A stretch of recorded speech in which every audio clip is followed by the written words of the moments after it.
Hello everyone, I hope you're all having a great day today, and in this video we're going to be doing a review for The Acolyte. This was the newest Star Wars series that dropped on Disney+, and this is one of the series that they announced a while back with all the other projects that they wanted to come out. I had almost forgotten about it, and to be honest, I thought The Acolyte was actually going to be like a video game or something, but it turned out to be a series. The trailer dropped a few months ago, and when I watched the trailer, I didn't really know what it was about, so I wasn't exactly sure what to expect. But considering the fact that this was the first live-action Star Wars series to take place before The Phantom Menace, that's pretty significant. So, did it live up to its potential? Well, to say that it didn't would be the understatement of the century. Now, there are a lot of people that just want to hate on anything Disney makes and doesn't want to give credit where credit is due. Like, I mean, Andor was a good show, The Mandalorian was a good show, so it's not like I'm one of the people that just wants to hate every modern Star Wars thing, but man, this is bad.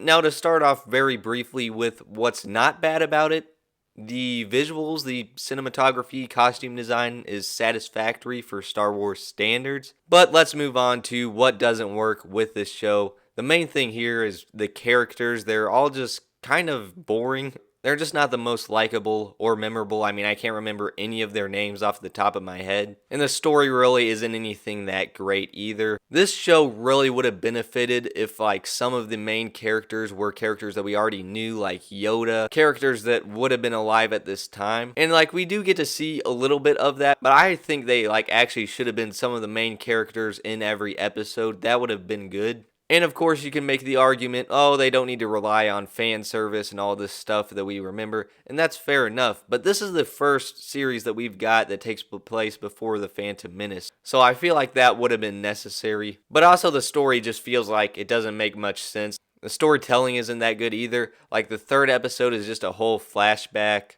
and there's this really weird part where somehow this whole entire place burns down because of one candle within 5 seconds immediately spread through like metal or brick walls, whatever they were. It's just logic like that that kind of drives you crazy, if you know what I mean. Because you don't really care about the characters or aren't invested into the story. I feel like that just makes the action sequences less interesting. There's also just a lot of stiff acting in here, which is also partially due to the fact that the dialogue is absolutely terrible. I don't even know why people are making fun of the prequel dialogue. That wasn't even that bad. Now this is bad. It just feels so heartless overall, like another product from Disney.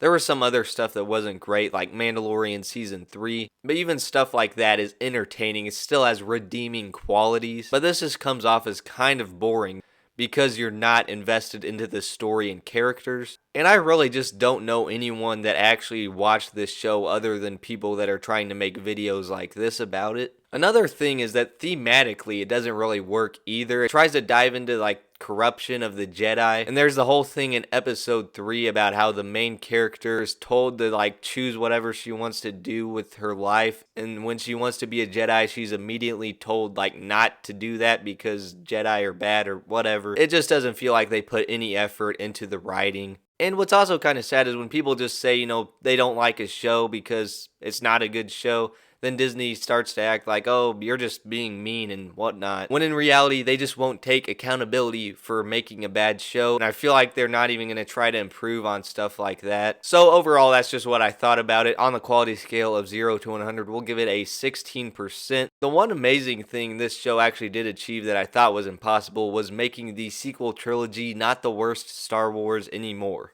So that was actually insanely impressive. I didn't even know Disney could pull something like that off. Let me know what you thought about the show down below if you've seen it. And if you haven't, I cannot say I recommend it. But as always, thank you guys so much for watching. And I'll see you guys in the next one.